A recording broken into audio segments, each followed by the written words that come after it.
What's up, it's Skidaro here with more Pokemon Colosseum.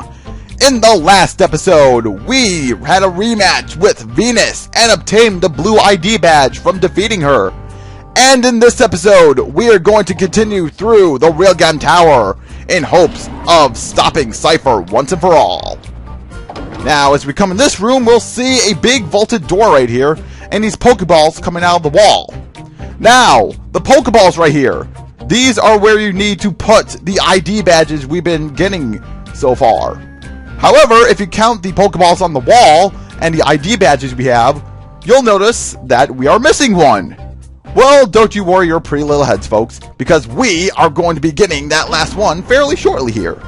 So let's just continue forth with another pointless room. Okay, seriously, why did the game programmers include empty rooms like this? I mean, seriously, we'd be done with this place faster if we didn't have to go through those rooms. Anyway, look who it is. Well, well, so you have come, hand in hand, like a happy couple on an aimless stroll. Well, let me inform you, this is no picnic. You will never defeat me with such a frivolous mind. Okay, so here's the rematch against Admin Ian. Now, considering we just fought him in the Shadow Pokemon Lab, you're probably thinking he's just a cakewalk, right? Oh no. In fact, he's actually tougher than he was in the Shadow Pokemon Lab. And I'll quickly explain why. Okay, so, first off, he's going to start with Magnetric, level 50, with the ability Lightning Rod, with the moves Thunder, Bite, Toxic, and Protect. And also start off with his Crobat, level 48, with the ability Inner Focus, with the moves Protect, Toxic, Fly, and Bite. Now, his strategy hasn't changed at all from when we fought him in the Shadow Pokemon Lab either. He'll still try to use the Rain Dance and Thunder combo, and he'll also try to use Toxic on our team as well. See, just like that. Oh, crap. However, he has a few more tricks up his sleeve, and actually, it's a pretty good thing that he poisoned Mind Freak instead of Zip Zap, because Mind Freak Synchronize activates, which means Magnetric is poisoned as well. Alright. I'm just going to set up a light screen right here. Very nice. Now, like I was saying, he has a few more tricks up his sleeve. For one thing, he's more prone to using Protect in order to stall for time and let that poison run its course. He also, when you... I'll explain it later, but for now, we're just going to attack. Let's see. What to do? Well, if I use Lightning Rod, it'll just go to Magnetric, so I guess I'll just use Cotton Spore on Magnetric, and I'll try a Psychic on Crobat one more time and hope it hits. Anyway, there's Protect on Magnetric. Something about Protect is that you can't really use it consecutive turns, or else it won't work. So that's why he didn't use Protect on Crobat there again. Anyway, level 49 for Zip Zap. Alright. Let's see. Mind Freak gets experience too. Alright. Anyway, his next Pokemon is Rhydon, level 50, with the ability Lightning Rod, with the moves Dig, Rock Slide, Protect, and Toxic. Now, you might notice right here, he has two Pokemon with the ability Lightning Rod. Now, when you go through this battle, you'll soon notice that a bunch of his Pokemon have a weakness to lightning attacks. Well, that's why he has these two Pokemon on his team. These two Pokemon will protect the Pokemon that are weak to those moves. And with Rhydon being part ground, it won't have any effect on it, unless we aim for the horn! No, I just had to make a reference to that. I didn't really get that joke until I actually understood Pokemon more. So, anyway, there goes Rhydon, surprisingly pretty quickly. Then again, Rhydon doesn't have the best special defense of any Pokemon, so, yeah. Anyway, next Pokemon is Stormy! Level 49, with the ability Natural Cure, with moves Thunder, Psychic, Rain Dance, and Hydro Pump. Now, his Stormy right here is the equivalent to his Lantern in the last fight we went through with him. Just because it's so annoying because of the moveset it has. I mean, it just has like a really good moveset, and I should probably heal that poison fairly quickly here. Actually, that's what I'm going to do right now. Actually, no, that wouldn't work since Magnetric's still on the field. So I guess I'll use an Antidote this turn. Let's see. Antidote on Mind Freak right there. There we go. Let's see if we can hit Starmie's part psychic. So yeah, psychic. Yeah, psychic. Anyway, we'll use psychic on Magnetric. Hopefully it doesn't. Okay, good. It doesn't put up a protect. So anyway, here we go. There we go. Thank God for that poison taking out most of its HP beforehand. So very good. Anyway, the last Pokemon he sends out is Pelipper, level 49, with the ability Keen Eye, with moves Rain Dance, Toxic, Fly, and Surf. And wow, Mind Freak tanked that, surprisingly. Wow. Oh yeah, something I forgot to mention is that if he did not catch his Raikou from the last fight, his Magnetric would be his Raikou. Otherwise, if he caught it, he would replace his Raikou with Magnetric. Obviously. Let's see, let's try Thunderbolt on Pelipper and... Actually, no, wait. Use Thunderbolt on Starmie and Psychic on Pelipper right here. Also, something I've been meaning to tell you people for a long time is that the Pokemon that these admins start off with are not exactly the same Pokemon they'll always start off with. So, like, if you're playing this along with me and they start off with different Pokemon, don't be alarmed. They have the same Pokemon with them. It's just that they're sending out in a different order. So, yeah. Anyway. Okay, there's Rain Dance, which probably means that Starmie's going to use Thunder next turn. Hopefully this will KO it in one shot. Which it does! Alright! There we go. That's how we get things done. And there goes my light screen. Alright. There's Rain Dance! Okay, that's seriously getting annoying. I've stated that before, but... You know, it's just annoying. It's just annoying. And there's Hyper Potion, which is more annoying. But we should be able to defeat Pelipper nonetheless with this combo attack right here. Especially with Pelipper having a ×4 weakness to Thunder-based moves. Anyway, there we go. We defeated Ian. He is pretty tough in this fight, but don't worry. He is not as bad as... Well, he's not as worse as he was in the first fight, so don't worry. It's a shame that you're a poser, Derek. Here, use this. Go on, open the door with it. And we get the final ID badge. The yellow one, to be exact. F you, F you, F you. What awaits beyond the door? Why, you just see it with your own eyes. And there he goes. So I guess with all 4 ID badges, we should go and... Ooh, what's this? Looks like we got a message. Let's see what this message is. Dear Derek, this is Egon of Agate Village. I just wanted to let you know this is my first electronic message. I'm not familiar with high-tech things, so I have only learned how to type in words. Incidentally, if you are even...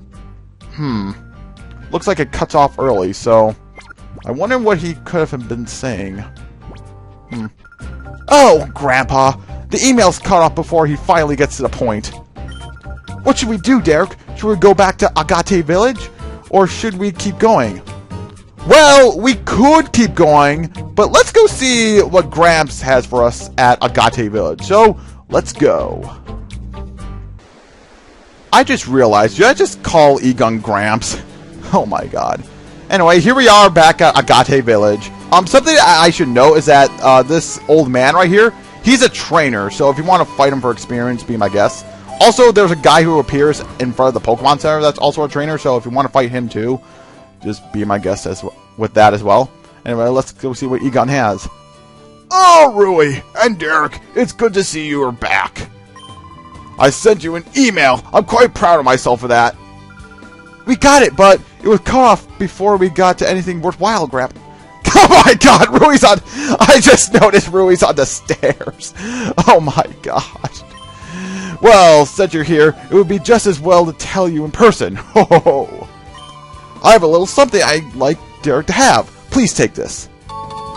And he gives us the Master Ball. Now, the Master Ball is a no-fail Pokeball, which means that we have the ability to catch any Pokemon without fail. And let's see what's on TV here. It's time for news. According to authorities, there is a criminal syndicate that's seeking more... Dude! They have been around for as long as we can remember, and you're now just reporting on this. Oh my god. No wonder no one watches the news anymore. Anyway, yes, the Master Ball has a no-fail catch rate, which means you can catch any Pokemon without fail. Now, with that, combined with the infinite Pokeball glitch in this game, we essentially now have the ability to catch any Shadow Pokemon in this game without fail. And as for me, I am not going to be utilizing it because the infinite Pokeball glitch is already cheap enough.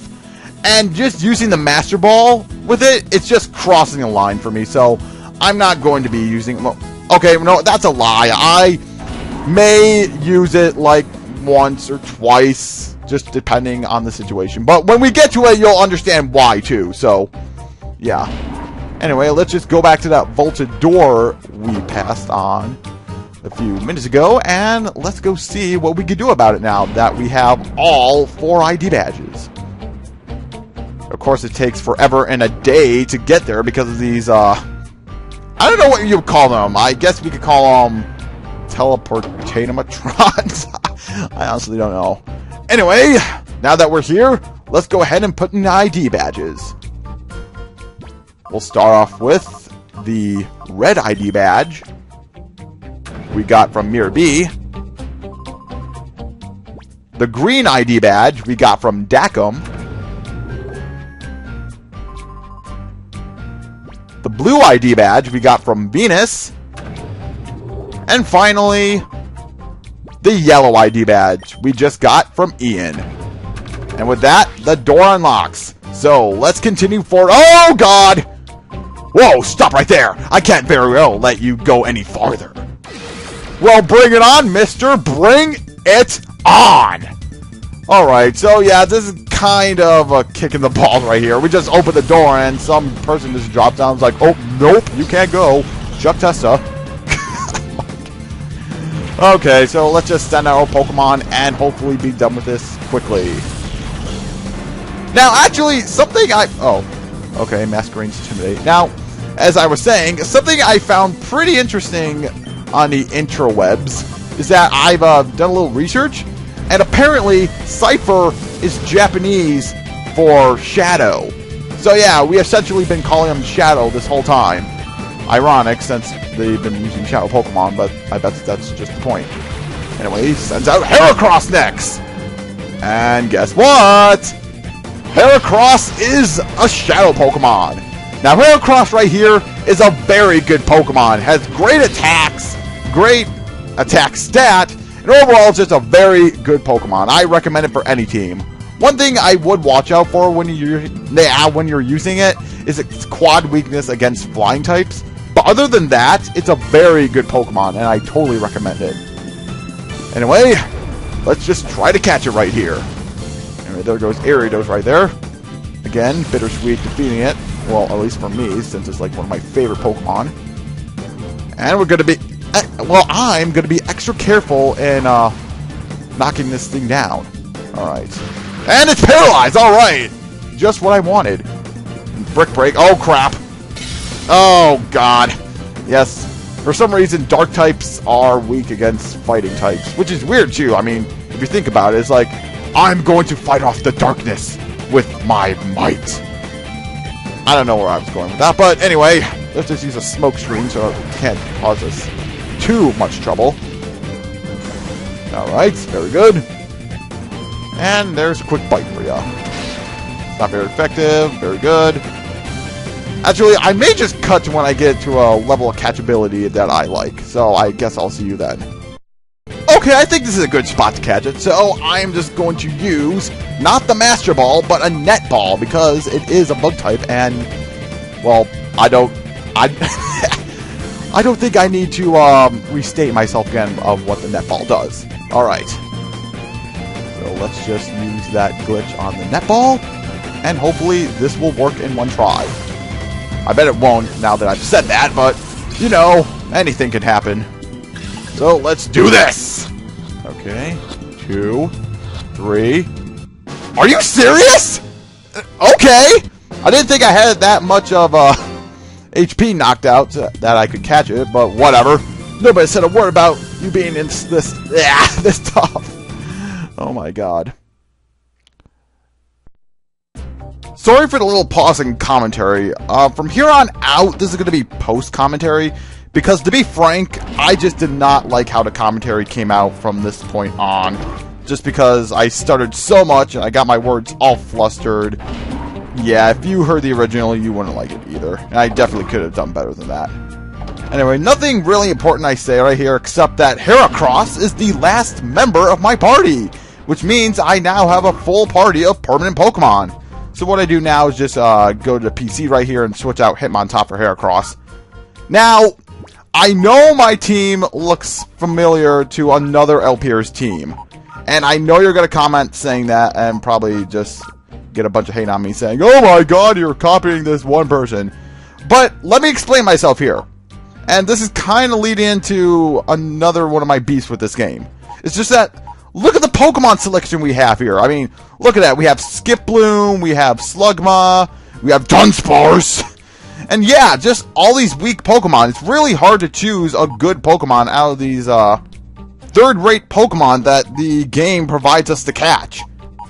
Now, another beef with the Pokemon selection I have is that just look at the Pokemon selection we have. Notice anything strange? Well, let me answer that for you. It's a third-generation game we're playing right here. So where's all the third-gen Pokemon? Like, if you count the third-gen Pokemon compared to the other Pokemon we catch, you'll see that most of the Pokemon we have already caught are second-gen Pokemon. Now, I realize that this is just coming out of second generation, obviously, but come on! That's just like having chocolate cake that's sugar-free. Now, it's not that I don't like second generation. In fact, second generation is my favorite generation of Pokemon. But still, is this for a third-gen game? It's not really doing a very good job of showing that it is a third-gen game. So, yeah, that's basically my reason on why my team looks so familiar. So, please don't send any hate comments saying that I copied off someone. Anyway, this is where I end off the video. So, next time on Pokemon Colosseum, we are going to go through that newly opened vaulted door and seeing what is beyond it. So, see you then!